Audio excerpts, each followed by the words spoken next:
बना दिया है। अगर कोई नेक इंसान मेरी बेटी से रिश्ता करना चाहे तो कर ले।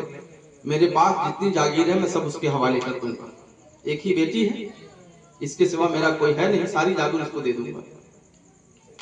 तो हम ही लोगों की तरह एक ईमानदार मुसलमान खड़ा हुआ है ना, सोचा जब एक ही बेटी है तो सारी जागीर जब देने की बात कर रहा है तो सब तो मेरा ही है ना। झटके में आया, उसने हाँ कर दिया, कहा कि हाँ रिश्ता कबूल है। निकाह हो गया, बेटी घर चली गई। अब वो इस फराक में था कि इसने बोला कि सारी जागीर में दे दूंगा। बेटी तो घर आई लेकिन जागीर कहाँ। उसने बेटी को टॉर्चर किया, कहा कि सुनो अपने बाप से कहो कि जो जागीर देने का वादा किया था वो दे दे। अब तो शादी हो गई, तू भी आ गई, तो जागीर तो मिल जानी चाहिए। तो बेटी ने खबर किया बाप को, अब्बू जान ये लोग आपकी जागीर मांग रहे हैं। उन्होंने कहा ठीक है बेटी, कह देना फला तारीख को मैं आऊंगा और मैं तनहा नहीं दूंगा। उनसे कहना कि अपने जितने भी रिश्तेदार दोस्त अहबाब सबको जमा कर लेंगे, सबके सामने आकर के दूंगा, तब ना उनकी इज्जत बढ़ेगी। समझ रहे हैं। बात तय हो गई, सारे मेहमान इफ्तार आ गए। वही बेचारा आया, छोला लिए कंधे आया, सब लोग आ गए। कहा कि हाँ समझी भाई अपनी जागीर मेरे हवाले कर दीजिए। तो उसकी जागीर क्या थी आप देखे होंगे, भीख मांगने वाले की भी जागीर होती है। उनके अंदर भी एक चीज होता है कि ये गांव हमारा है, वो गांव तुम्हारा है, वो गांव तुम्हारा है, होता है ना। वो भी बंटवारा करके रखते हैं। उसने कहा समझी भाई सब कुछ तो हो गया, वादे के मुताबिक जागीर लेकर के आया हूँ।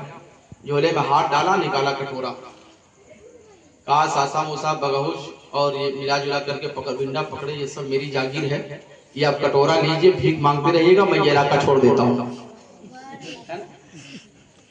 तो भीख मांगने वाले का ही अंजाम होता है।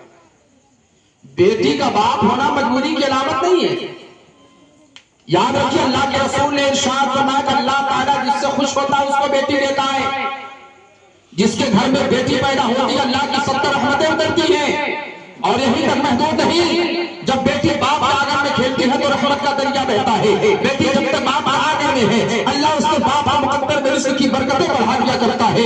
याद रखना, बेटी जिस घर में होती है अल्लाह के रहमत के फरिश्ते उसके घर का दीदार करने के लिए आते हैं। वही बेटी जब जवानी के दहलीज पे कदम रखती है और नबी की सुन्नत और शरीयत के मुताबिक एक बाप और बेटी का रिश्ता कायम रहता है, और इस तरह अननिकाह मुसीबती का पैगाम लेकर वो बेटी अपने शौहर को कबूल करके अपने कदम को चौखट से बाहर निकालती है, यानी घर से रुखसत होती है। अल्लाह के हबीब इरशाद फरमाते हैं जो ये बेटी का बाप, बेटी का कदम बाप के चौखट से बाहर निकलता है, अल्लाह उस बेटी के माँ बाप के खताओं को माफ फरमा दिया करता है।